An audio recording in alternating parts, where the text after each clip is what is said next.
Assassin's Creed 3 is one of the most divisive games to come out in recent years. Some see it as the breath of fresh air the franchise needed after the previous Ezio-focused games, while others saw it as a disappointing game and a turning point on one of the most popular series in gaming history. In this video, I'll look back at Assassin's Creed 3 and see if it really deserves the reputation that some people have given it. For a franchise that is valued at around $400 million, the series had pretty humble beginnings. Originally planned as a Prince of Persia game, the first Assassin's Creed became an unexpected hit, with players falling in love with the beautifully designed parkour system and free-flowing combat, even if the game did get pretty repetitive. The franchise really blew up, however, with the release of the second game. Assassin's Creed 2 is everything a sequel should be. It took what was great about the first game and improved upon it while adding its own unique features. The story and characters were memorable and introduced a long-time fan-favourite character, Ezio Auditore. Next came Brotherhood, which is actually my personal favourite game in the series.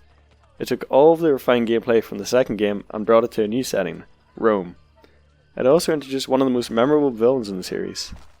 The fourth game, and the final one featuring Ezio, is unfortunately largely forgotten about when looking at the series, but it did bring us a new setting and tried to tie the story of all the games up until this point into a single neat thread. Revelations was good, but it was here at the start to add unnecessary things such as a fun tower defense minigame. The game started to get a little bloated. There's no doubt that the previous games were great, but people started to get bored of the same setting and characters. They were ready for a fresh start, and that came in the form of Assassin's Creed 3.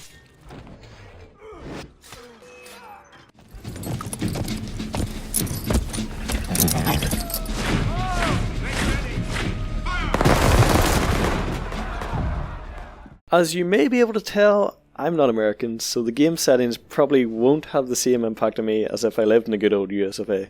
However, I still really enjoyed the setting of the game. The British obviously make great villains, and any game that has redcoats in it always gets me hard. I've spent a long time in games like Shogun 2 Total War getting a few redcoats with some Gatling guns against hordes of shitty peasants. There's an air of mythology about them that moves like Zulu have only helped reinforce. You really do feel like underdogs taking down a big ass empire. The actual locations themselves are kind of a mixed bag. For everything good about somewhere, there's usually a downside. For example, the cities are quite cool, and they do give us something different from the previous game, but they do seem sort of empty. These kinds of areas don't provide the best parkour environments either. Previous games featured extremely well designed cities where you could run from one end to the other just using the rooftops. This isn't really the case here, as the wide streets and short buildings make it difficult to get the momentum needed to have some enjoyable parkour. The lack of tall buildings also hurts the parkour in this game. Climbing the Castello in Brotherhood or the church in Acre in Assassin's Creed 1 were challenging, and the views from the top made the climb worth it. This is something that is absent in Assassin's Creed 3, and this is a shame. It was always great fun to climb the tallest thing you can find in previous games. The Frontier was an interesting choice, and it provided us something that we'd never really had in previous games. Jumping through the trees was certainly fun to begin with, and the new hunting mechanics gave us something to do in these areas. But animals weren't the only thing you could hunt. Finding the British patrol in this wilderness was a good opportunity to become a predator. Stalking them through the woods and finally striking, especially if that throw the rope dart at the guy and hanging from the tree move. Doesn't matter how many times I do that, it never gets old. These areas are new and exciting for the first few hours, but after a while they become just a place you have to go through to get to the next objective, and it all becomes quite monotonous.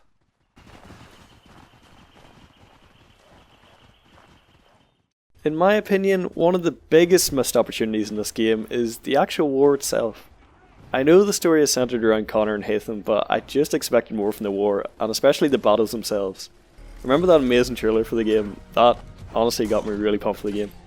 Connor single-handedly battling through an entire army by himself. It was amazing. But instead, we got a couple of guys standing around, maybe a few people shooting at each other. It just could have been better. Staying with the trailer though, the soundtrack of the game was amazing, and I have to give credit to the composer Lorne Balfe? Wait, hang on. Lorne Balfe, as fights are always much more exciting when the music kicks in.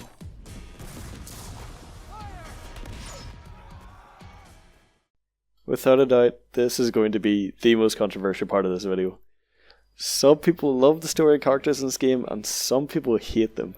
I sit somewhere in the middle. Firstly, let's talk about Haytham Kenway.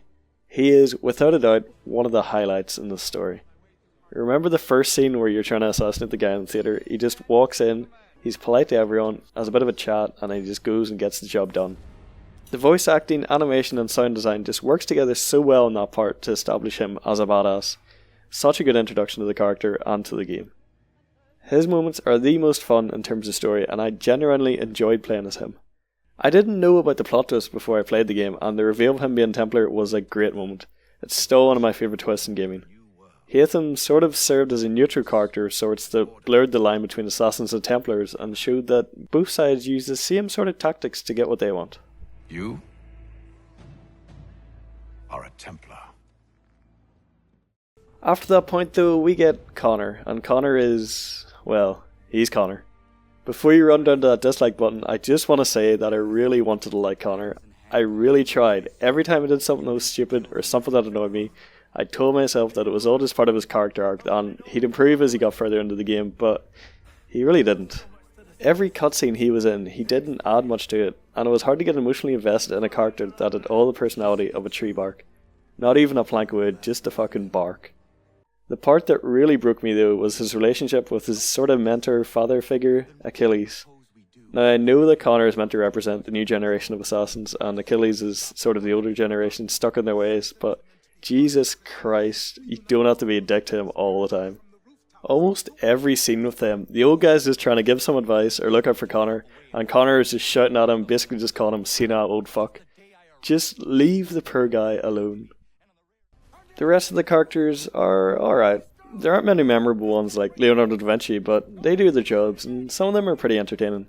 Again, maybe I need to be an American to appreciate the characters and the roles they all play in American history, but yeah, they're okay. The real life ending of the game is just... nah. It's just the most disappointing thing they could have possibly came up with. After 5 games and hundreds of hours of gameplay, this is the shite that you give us.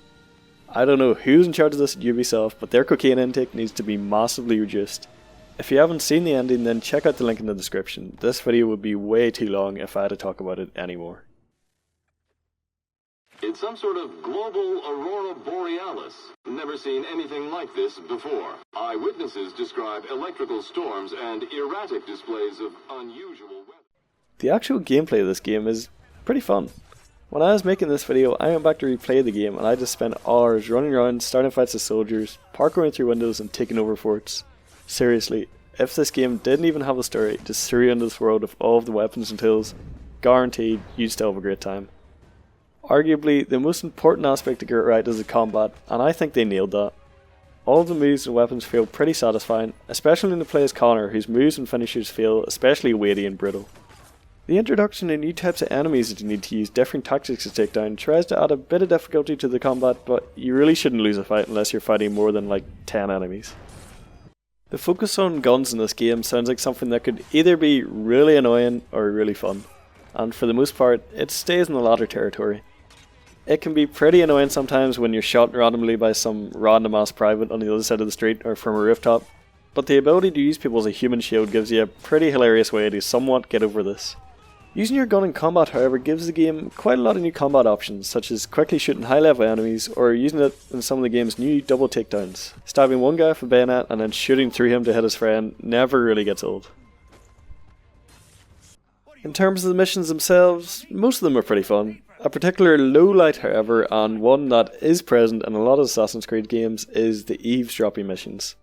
Whoever thought these would be a fun idea? You're literally just walking behind some guy and then hiding every 30 seconds, and you just repeat that for about 10 minutes.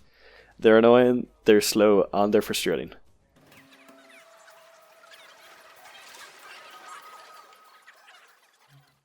The side quests are also pretty boring. They're all pretty similar, and it all boils down to go to this place and do this thing without much story or really reason to do it. One style mission that do provide variety, however, are the ship missions. These are obviously just in here as a sort of test for Black Flag, but they are definitely the most fun side missions in the game. Sure, the systems aren't as fleshed out or polished as they are in Black Flag, but they're still plenty of fun, and they do help to break up the game a bit.